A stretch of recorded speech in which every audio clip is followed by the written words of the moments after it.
गुज्जर समाज के जो लोग हैं वो नाराज़ लग रहे हैं। देखिए, कोई नाराज़गी नहीं, नाराज़गी कम हो गई। आप देखेंगे कि वो चीज़ जो बात पहले थी वो आज नहीं है। गुज्जर और बकरवाल समाज को के साथ इंसाफ किसने किया? उनको पॉलिटिकल रिजर्वेशन किसने दी? बीडीसी राजौरी में जो बीडीसी के चेयरपर्सन हैं नसीम लियाकत साहब, वो कैसे बने हैं? सीट रिजर्व थी। स्टेट लाइन देख रहे हैं आप और मेरे साथ इस वक्त एक अहम शख्सियत मौजूद हैं। पूर्व एमएलसी और भाजपा के प्रदेश general secretary advocate Vibodh Gupta ji, जिनसे बात करने की कोशिश करेंगे कि आज का जो यूनियन मिनिस्टर का राजौरी ज़िला का जो खुसूसी दौरा था, इस दौरे को लेकर जो बात करेंगे कि क्या क्या उपलब्धियाँ जो है वो रही हैं। जी विबोध जी, बहुत बहुत शुक्रिया, आपने वक्त दिया। देखिए, पहले तो मैं ये कहूँगा कि इसको हम उनका दौरा नहीं कहेंगे। माननीय प्रधानमंत्री नरेंद्र भाई मोदी जी ने उन सब पार्लियामेंट्री सीट्स के ऊपर यहाँ पर member parliament Bharatiya Janata party के नहीं हैं, और वो जो सीट्स जो भारतीय जनता पार्टी ने कभी जीती नहीं हैं, उनको लेकर हमारे जितने भी केंद्रीय मंत्री हैं, हर मंत्री को एक क्लस्टर जो है वो दिया है।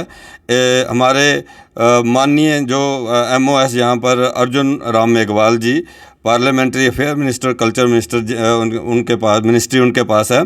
उनका जो क्लस्टर है उसमें जो नई ये हमारी पार्लियामेंट्री सीट जो बनी है, अनंतनाग राजौरी पार्लियामेंट्री सीट बनी है, उसको लेकर उस योजना के तहत उनका प्रवास चल रहा है। पहले वो अनंतनाग गए थे, अभी वो राजौरी प्रवास पे आए, अगली बार वो पुंछ जाएंगे। और कुल मिलाकर यहाँ पर जितनी राजौरी के जैसे 3 विधानसभा हैं, तीनों विधानसभाओं के कार्यकर्ताओं के साथ बैठक की, यहाँ पर एडमिनिस्ट्रेशन के साथ बैठक की, यहाँ के मंडल प्रधान के जो हैं उनके साथ बैठक करके वो सारा जो यहाँ के डेवलपमेंटल काम रुके पड़े हैं या और कुछ काम है, उनका जायज़ा लेकर एडमिनिस्ट्रेशन से बात करना, दिल्ली कंसर्न मिनिस्ट्री से बात करना, ऑनरेबल LG मनोज सिन्हा जी से बात करना, वो उनका ये दौरा उस हिसाब से मैं कहूँगा योजना के तहत ये इस योजना का जो नाम है लोकसभा प्रवास योजना है, इसके तहत उनका जो ये दौरा है बहुत अच्छा रहा। तीनों विधानसभा जो है उनके कार्यकर्ताओं के साथ बैठे, डिस्ट्रिक्ट एडमिनिस्ट्रेशन के साथ उनकी बात ही। और उसके बाद मीडिया को संबोधित करते हुए उन्होंने साफ शब्दों में ये कहा कि बंदा सिंह बहादुर जो हैं वो राजौरी में जन्मे हैं, 5 करोड़ रुपये कल्चरल मिनिस्टर हैं वो उनके पास मिनिस्ट्री है, 5 करोड़ रुपया उन्होंने बंदा सिंह बहादुर जो हैं उनकी जीवनी के ऊपर एक म्यूज़ियम बनाने के लिए उन्होंने आपके सामने जहां अनाउंस किया। सुबह वो माथा टेकने के लिए शादरा शरीफ जो है वो गए हुए थे, और वहाँ के लोगों की जो डिमांड थी, और मैंने पहले एज MLC उस बात को टेकअप किया था और प्रोजेक्ट बनाया था कि शादरा शरीफ से लेकर DKG तक एक हमारा केबल कार जो बने, उसको लेकर वहाँ बात हुई। उन्होंने कहा कि माननीय प्रधानमंत्री जी की जो एक नई योजना आई है पर्वतमाला, जिसके तहत जंगल की कटाई नहीं हो सकती, इसलिए वहाँ पर एक केबल कार के ज़रिए कहीं पहुँचाया जाए। पर्वतमाला के तहत उन्होंने कहा कि 100 करोड़ का प्रोजेक्ट बनता है, 150 करोड़ का प्रोजेक्ट बनता है। वो एक तीर्थ स्थान है, एक पवित्र स्थान है। शादरा शरीफ से लेकर DKG तक का उन्होंने यहाँ कहा है कि भाई उनका प्रोजेक्ट तैयार करें, वो प्रोजेक्ट भी मैं सैंक्शन करूँगा। उसके साथ साथ उन्होंने शक्करमर्ग तक का जो पर्वतमाला के तहत 200 करोड़ रुपए का प्रोजेक्ट बना है, उन्होंने कहा कि मैं उसकी भी बात करूँगा। FM को लेकर यहाँ बात की गई कि FM यहाँ पर लोकल होना चाहिए, उन्होंने कहा बड़ी जल्दी वो भी हो जाएगा। उसके साथ साथ यहाँ पर मदर एंड चाइल्ड हॉस्पिटल की भी उनसे बात की गई कि वो यहाँ पर जो है उन्होंने कहा कि उसके लिए भी मैं देखूँगा कि कैसे हो सकता है। उन्होंने ये कहा है कि मैं समझ लो कि मैं आपका मेंबर पार्लियामेंट हूँ। अनंतनाग राजौरी पार्लियामेंट्री सीट में भारतीय जनता पार्टी का मेंबर पार्लियामेंट नहीं है, इसलिए उन्होंने कहा कि आपके कोई भी काम है, आपके निजी काम भी हैं, आप मेरे पास आएँ। कुल मिलाकर मैं ये कहूँगा कि एक बड़ी ताकत यहाँ कार्यकर्ताओं को मिली है, पार्टी को मिली है, और इस प्रवास से मुझे लगता है कि उनके इस दौरे के बाद पार्टी के अंदर एक नई स्फूर्ति के साथ पार्टी काम करेगी। वो जी एक चीज़ समझने की कोशिश करूँगा कि जो मंत्री साहब का राजौरी का ये अहम जो टूर था, इसको लेके लोगों का क्या समर्थन रहा आपको? क्योंकि आपने थाना मंडी का विजिट किया, राजौरी शहर के लोगों का हट के जो मुस्लिम एरियाज़ हैं आगे पीछे जैसे दरहाल, क्योंकि ज़्यादातर तो उन लोगों की तादाद है, किस किस्म की सपोर्ट है आपको? देखिए, मैं आपको एक बात बताऊं कि ये लोकसभा प्रवास योजना के तहत तो जो यहाँ पर वो आए हैं, इसमें कोई पब्लिक मीटिंग्स नहीं थी। यहाँ पर डिस्ट्रिक्ट ऑफिस बीयरर्स की मीटिंग हुई, विधानसभा की, मंडल प्रधान, और लोकसभा प्रवास योजना के यहाँ जो अधिकारी बनाए गए हैं हर विधानसभा के, उनके साथ बैठक करके पोलिंग बूथ लेवल तक की बात हुई कि पोलिंग बूथ हमारे मजबूत हुए नहीं हुए। पार्टी 2-3 पोलिंग बूथ के ऊपर शक्ति केंद्र बनाती है, शक्ति केंद्र का इस समय क्या है, और दूसरा ये सीट हमको जीतनी कैसे है।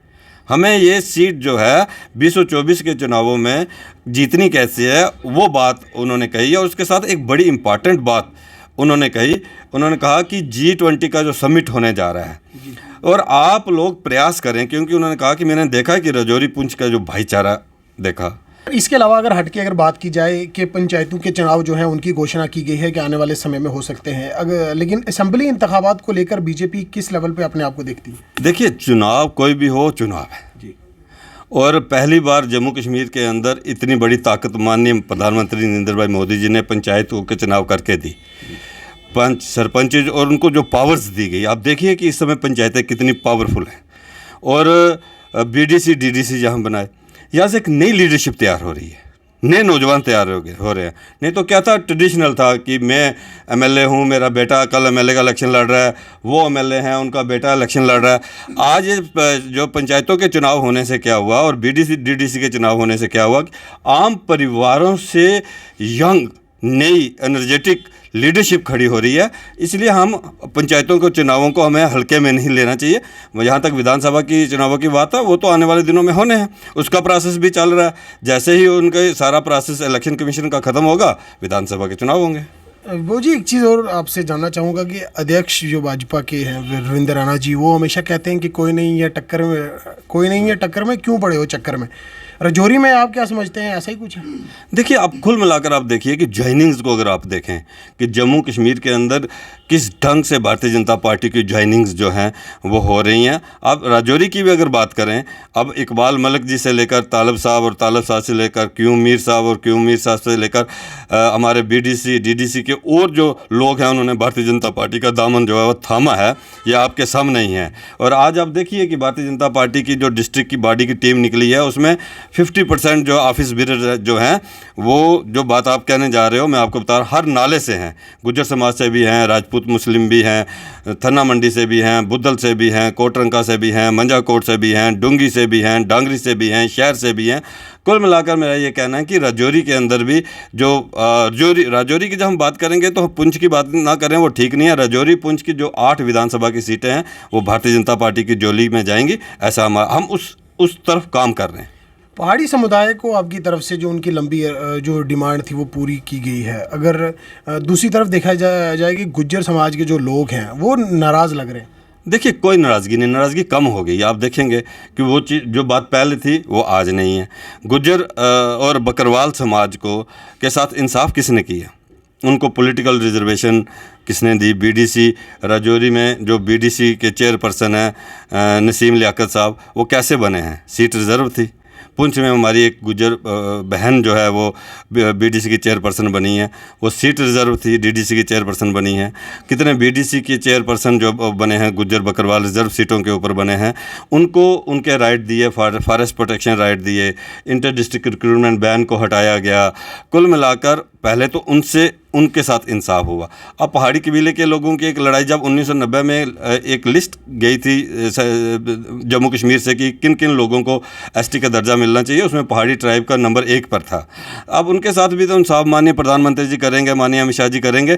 और कुछ लोग ऐसे थे जो खलिश पैदा करने की कोशिश कर रहे थे। आप देखिए कि आज वो खलिश ख़त्म हो चुकी है, भाईचारा बढ़ चुका है, कोई ऐसी बात नहीं है।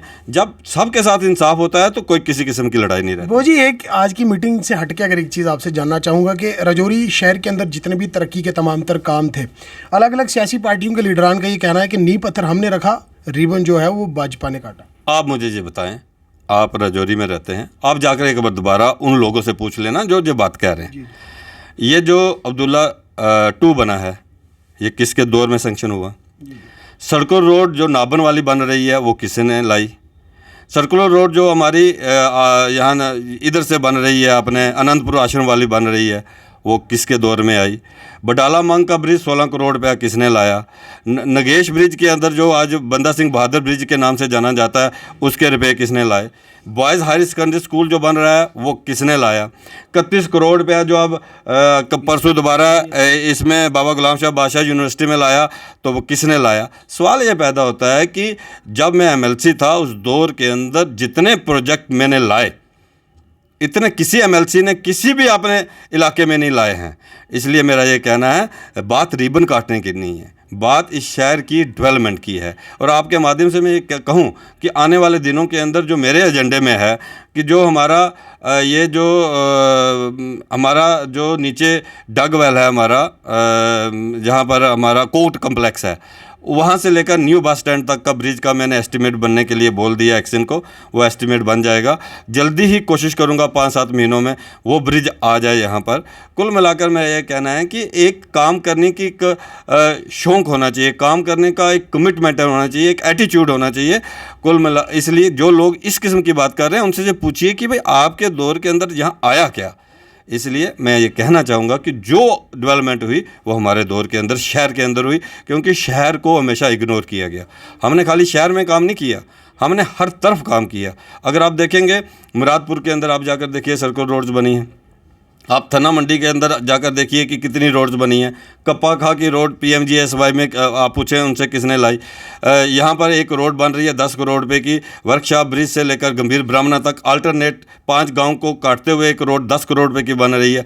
वो किसने लाई, वो किसके दौर में आई। डूंगी के अंदर हमने वहाँ पर पिकानेट विलेज लाया, वो किसने लाया, वो किसके दौर में आया।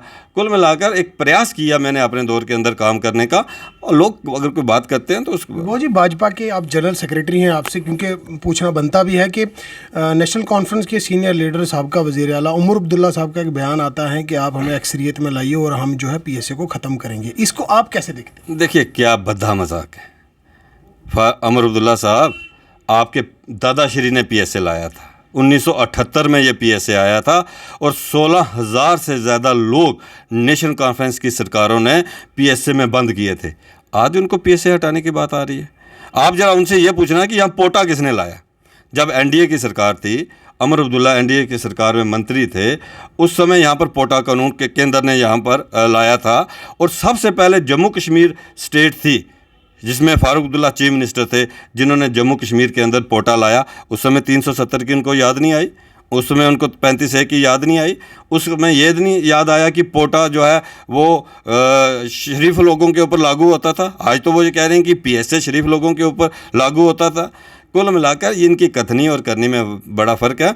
ये सरकार के बिना नहीं रह सकते, ये पावर के बिना नहीं रह सकते, इसलिए इस किस्म के बयान देने रहते हैं। शुक्रिया बहुत बहुत जी।